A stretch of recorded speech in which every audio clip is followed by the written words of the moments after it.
Welcome.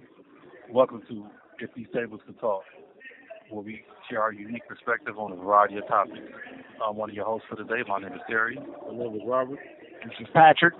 Okay, fellas, we here today, man. So one of the big questions I want to ask to start the conversation is, when you initially heard telling a woman to stay in her place as a man, what did you think that could mean? Robert, Ooh, you trying to get some controversy started. My personal opinion was that a woman needed to do what I said. That's what I got from it. Okay, and how did that make you act with that mentality when you met women and little girls at that particular time? How did that make you treat them? Well, it was unpleasant. It was unpleasant treatment towards women. That's what the environment showed us. You know, I seen it firsthand in the household through my father. He didn't respect my mother because if he did, they wouldn't have been in there fighting. Oh, that's my first signs of disrespect towards women, from my father. Okay. What about you, Patrick? Really, I grew up with women in the household. Like I said, I grew up raised by nothing but women. Right. But in the same token, growing up in our culture, the gang culture, the street culture, there is this feeling that, a woman's supposed to follow your lead, do what you say and all this and all that. So Early on, I do feel like I kind of had some of these little ideologies or whatever about that. And, it made some of my relationships, very toxic in nature,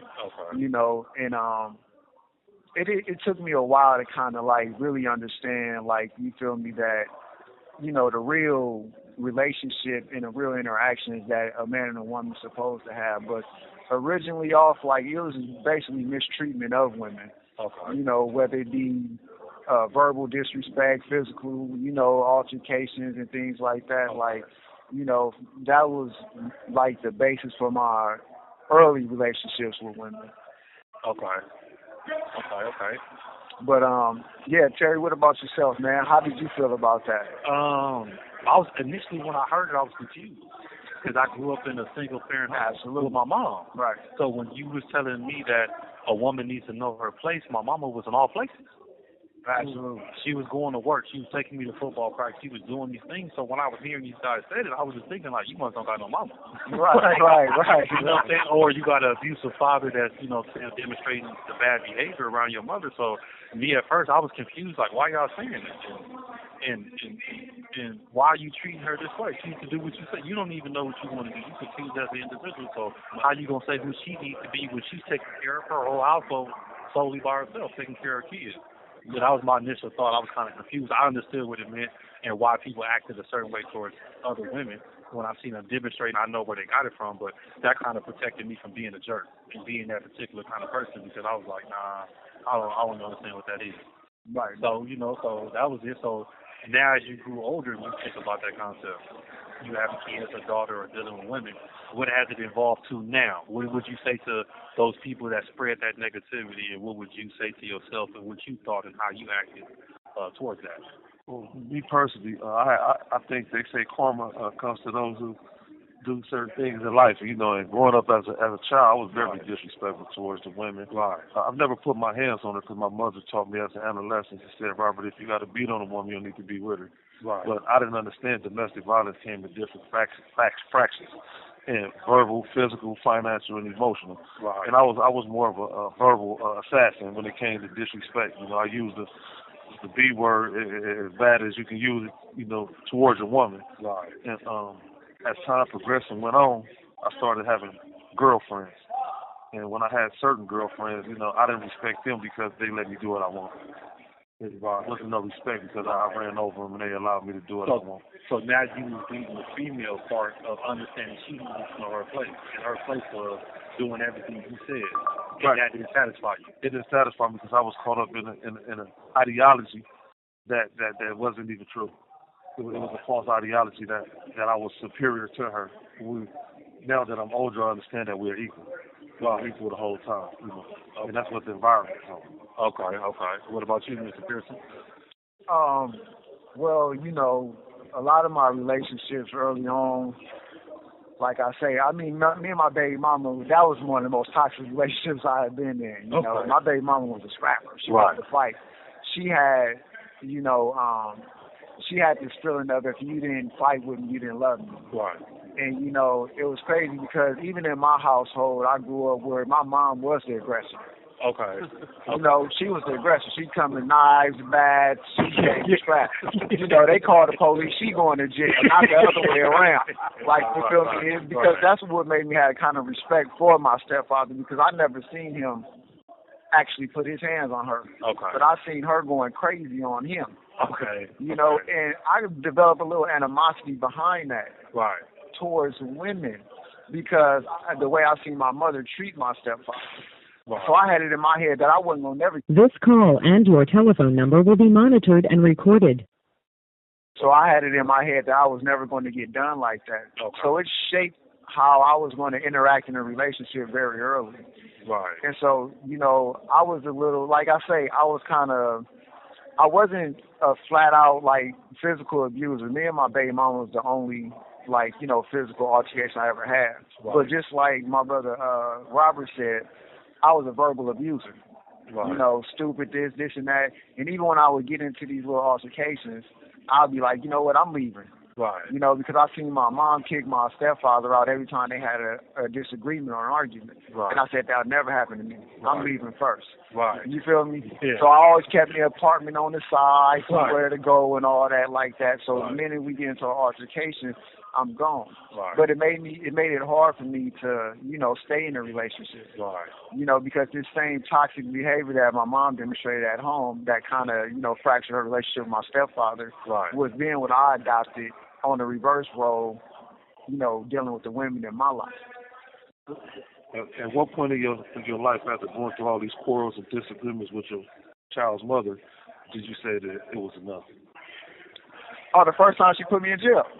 You know, the first time she came and wanted to fight with me, and then when they called the police and I went to jail for it, and I was just like, I can't do this. Right. And plus, even like with my women, like, I think naturally I wanted to be affectionate with my woman. Right. And so that was a turn off for me because she reminded me of my mother. Right. And so I kind of wanted to get away from that because, like I said, I despise that relationship, you know, that way my mom treated my stepfather. Okay. So when I started seeing that from her and really got the consequence behind it, Right. I kind of left it alone. Okay. But, you know, the woman standing in her place thing, I don't think I ever really, like, pushed that hard. Okay. Like, I always wanted a partner, somebody to stand with me, somebody to be on the same level with me, being able to, you know, build something together. Right. You know, like I say, I was raised by a bunch of single women, so Right. therefore, like, I don't really believe that I had this idea that a woman was beneath me or shouldn't be, you know, had the same, you know, equality as me or that I was bigger than her. Right. You know, but I did have some of the toxic, abusive little ways, though, Right. originally starting out. Okay. But what about you, Terry? Yeah, so dealing with my mom being the sole provider of everything, when I got older, yeah, it's going to be crazy, but I believe that not only should a woman stay in her place at times, but I think that a man also should stay in his place at times. Right. So, because when I got up and we started dealing with my first marriage, I realized that I was dominant at certain things. And I realized that my first wife was dominant at certain things. Right. And then even with my current relationship, my wife is dominant at certain things. So if I respect her and understand what she's strong at, and if she don't need no help, it's my job to support her. Right. If she don't know her place and she's dealing with that, tell me stay in my place and I'm trying to fight for value and things of that nature, and I'm not fostering that inside of her to where I let her know I'm recognizing what I'm seeing, she can just be fighting with me for control of everything. Right. Even if she's weak in these areas. So I started realizing, like, you know what? Let's sit down and have a conversation. This is my strong suit. This is your strong suit. You in there cooking and you in there decorating, or you working in escrow, or you driving your buses and the things that you're doing. I'm just going to come find out how I can be supportive to you. It's not on me to tell you what you need and can't be doing. Right. Because you already know where you're strong at. I can't make you weak after you know you're strong. Absolutely. You know, This call and your telephone number will be monitored and recorded. it's that sitting down, so that helped me sit down and really have communication, good communication with people, saying, hey, this is what I noticed in my previous relationship, this is what I noticed growing up, this is what I learned from my first marriage and my second marriage. So I believe it's proper for us to sit down to make sure we know ourselves clearly before we get to trying to co-parent and raise a child, so we won't butt heads with your disciplinary reasoning Right, with your financial reasoning and your just emotional understanding of what's going on. Right. So it kind of helped me seeing my mom with that. Okay, but by us understanding that some men do have this ideology, Right. how do you think that has an effect on our women? Go ahead, Robert. It has a major effect on the women. You know, it's psychologically warfare. You know, scars heal, but the memories never fade. And the verbal abuse that you give women, you know, it sticks to them. You know, I remember 2005. You know, my daughter's mother made me so mad. You know, I called her all kinds of D's and C's and S's and O's and everything but a child of God. You know, because I was mad. You know, I was mad, and I hadn't came to the realization or came to understand that, look, life goes on, you know what I mean? And so I was blaming everybody. I was being included, you know, like you said earlier, I was blaming everybody. And so I took it out on her, but at the same time, I feel she was lying.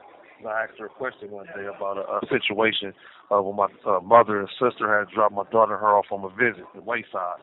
And the guy came out the house, and I asked her, like, hey, Chanel, who was God the dude came out the house? Oh, that was my friend. So I said, we got friends now, you know, that I can't get jail. He have a key to the house, you know what I'm saying? And so it made me angry. It made me very angry. You know, I had just called 50 to life, you know, 23 years old. So, yeah, I was mad. You know, and I disrespect her, you know, and I'll still be apologizing whenever I get the opportunity. Right, that's dope. To this day. Even doing that. So, Terry, same question. How do you think that having that ideology and putting that ideology out there that a woman should know her place, do you think that has affected our women as a whole and as a group? Yeah, I think it affected them more so because it led to failure. Because when you're telling a woman to stay in her place and she understands that to mean that she needs to cook and clean, then she also understands that means that you're going to be the provider. So when you put them in that place where you handicap them of what only kind of man they can deal with or what they should be looking for, they're running into men who don't know how to keep stable jobs. They're running into men that don't know about credit. They know about people that don't understand life in general. So now you setting them up for failure, and now they're abused and they feel some kind of way because all they've been taught is to know their place. And then they said, okay, my place is here and I feel comfortable here. So now when you asking her to go out and get a job and be better than she was, she's like, hold on, what you mean? That's what you for. So when you coming in the house, for example, my first son's mother had a job. But I'm saying I'm the man. I want to do everything that I want to do. I'm not holding up my end of the bargain. But, of course, now we dealing with who you talking to. I run this household. So when she coming home saying, where you been all day and where the money at? I'm saying, damn, did you go to work? Right. You know, that's cool. You know, don't you got that? Right, that was my initial thing. Like, if you got it, I got it. But it was more like, if you got it, we all safe. It was never both of ours. I never had my single bank account where she can go in my bank account. It was like, you put in your account and we're going to go through the bills and we're going to pay everything we need for you to have. I'm trying to figure it out. Right. So what role and position is she supposed to be in if she can't depend on you to take a role? Right. And that's why I was saying it's so important to you to understand your strong suits and where you need help at. So even if she has to take that role of being the provider in that sense, she can know how long it has to be. We can understand I'm going to school, I'm taking these trades, I'm trying to become better, and then I'll relieve you of that duty once I get an opportunity to. But we wasn't dealing with it else. We was negative based with that thought process. Right. So what about you, Trayvon? I do believe absolutely that putting that ideology out there and putting those thoughts into our women's head, especially our black women's head, definitely has. You have 60 seconds remaining. Definitely has handicapped our women. You know, because if you tell somebody they're inferior and you make them feel that they're inferior, they will seek an inferior place in life. Right, for sure. And, you know, we know with this welfare system and with the government and all that and how they play that game, they also co-sign with that narrative that a woman needs to know their place.